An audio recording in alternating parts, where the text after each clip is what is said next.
Sizce hamburgerin en önemli kısmı eti mi yoksa ekmeği mi? Bence ekmeği. Ve bugün yiyebileceğiniz en lezzetli hamburger ekmeğini yapıyoruz.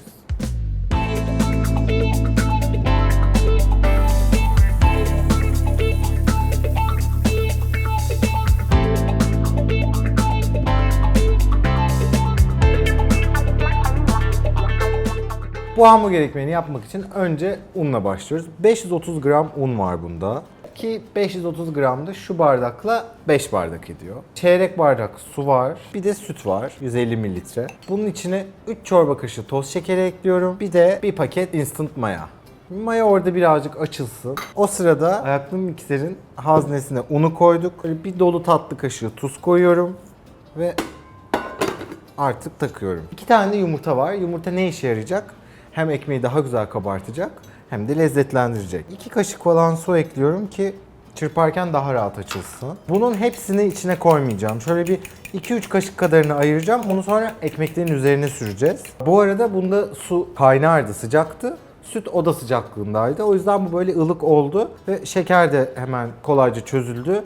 Maya da açıldı. Bunu artık şuraya ekliyorum. Ondan sonra da yumurtadan ekliyorum. Bunun sadece birazını ayıracağım. Ve artık bunu çalıştırmaya başlıyorum.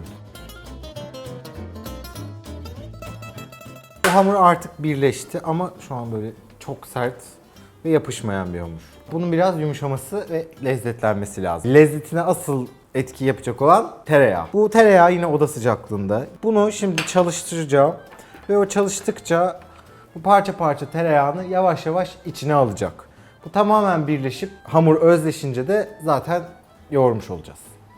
Şimdi önce bir hamur oldu ya, sonra ona yağ ekledik. Yağı ilk eklediğimizde böyle yağın üstünde dönüyormuş gibi olacak hamur. Bunlar karışmıyor. Ondan sonra bir karışmaya başlayınca parçalanacak. Ondan sonra tekrar toparlanacak ve ne zaman ki kancanın etrafında toplanıp etrafa pata pata pata vurmaya başladığında, yani şu olduğunda hamur olmuş demektir. Yaklaşık bir 10 dakika falan makinede yoğurmak yeterli olacaktır.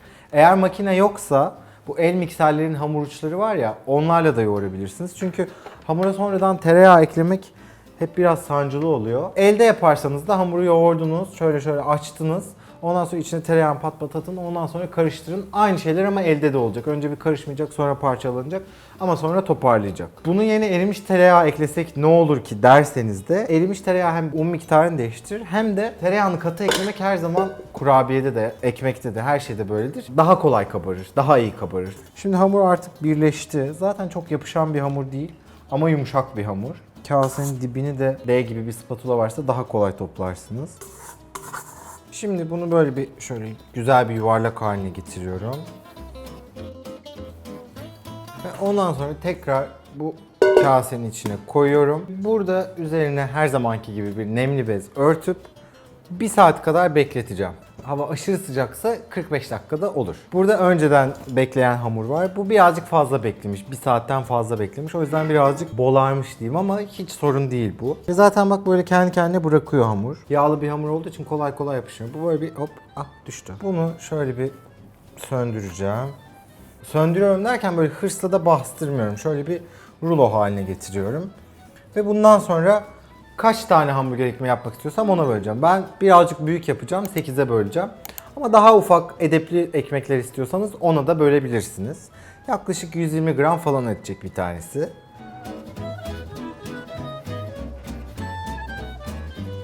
Ve bundan sonra da şöyle alıp elimle yine aşırı bastırmadan, çok fazla söndürmeden yuvarlayacağım. Ne kadar düzgün yuvarlaklar, ne kadar böyle katize olmayan yuvarlaklar olursa onlar böyle kendi halleriyle büyüyecekler. O kadar düzgün ekmekleri olacak. Şöyle derin bir fırın tepsisi kullanırsanız, çünkü bazıları çok alçak oluyor.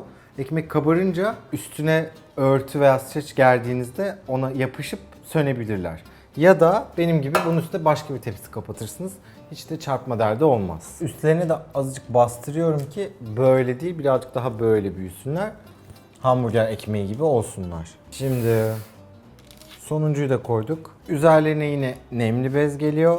Yine 1 saat daha bekleyecekler. Burada fazla beklerse bu sefer ekmekler çok bolarıyorlar ve artık gevşiyorlar, kendilerini bırakmaya başlıyorlar, yayılıyorlar. O yüzden burada bir, yani evin ısısına göre tipine bakmak iyi. Böyle büyüyecekler, heybetlenecekler.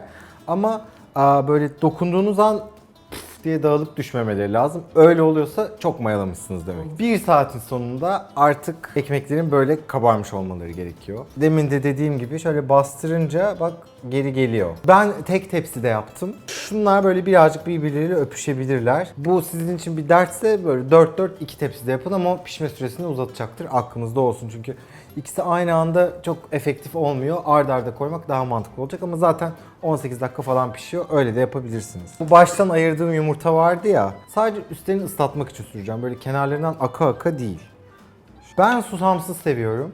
Ama Yağız susamlı istedi. Sen de istiyorsan sana da susamlı yaparız birkaçını. Benim bir tane daha hamburger ekmeği tarifim vardı ama onda fırından mayalanmış ekmek hamuru alıp onun üstüne birazcık daha un, tereyağı, süt ekleyip yapıyorduk. Bir de onda yumurta yoktu. Bu ondan daha yumuşak bir hamur olacak. 8 tane hamburger ekmeği bana fazla derseniz ne yapabilirsiniz?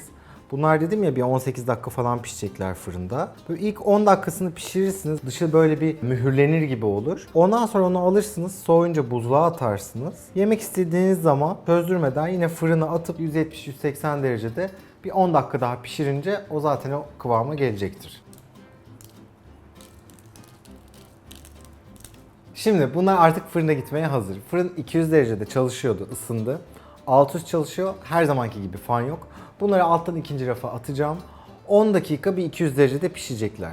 Ondan sonra böyle 175'e getireceğim. Bir 7-8 dakikada öyle pişecekler. Böyle dışı daha fazla aşırı renk almayacak. Rengi de kararında olacak. İçi de güzelce pişmiş olacak. Ondan sonra afiyetle yemeye hazır olacak.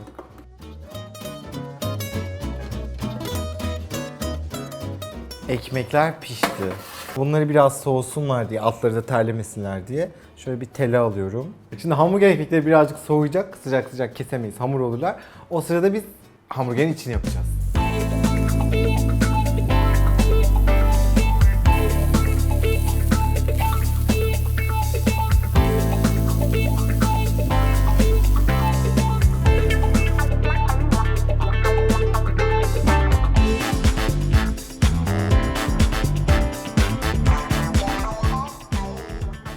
Ya hamburger ekmeğini bana çok uzun zamandır soruyordunuz. Ya hep ekmek hamuruyla yapmışsın. Bir tane sıfırdan bize hamburger ekmeği tarifi ver diye.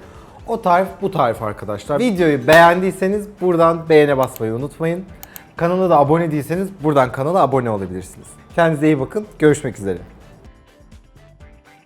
Gelelim bunu böyle nasıl o tarafa, nasıl öbür tarafa, nasıl buraya götürebiliriz. Güzeli daha güzel, enfesi efsane yapabilecek ipuçlarını size vermek istiyorum.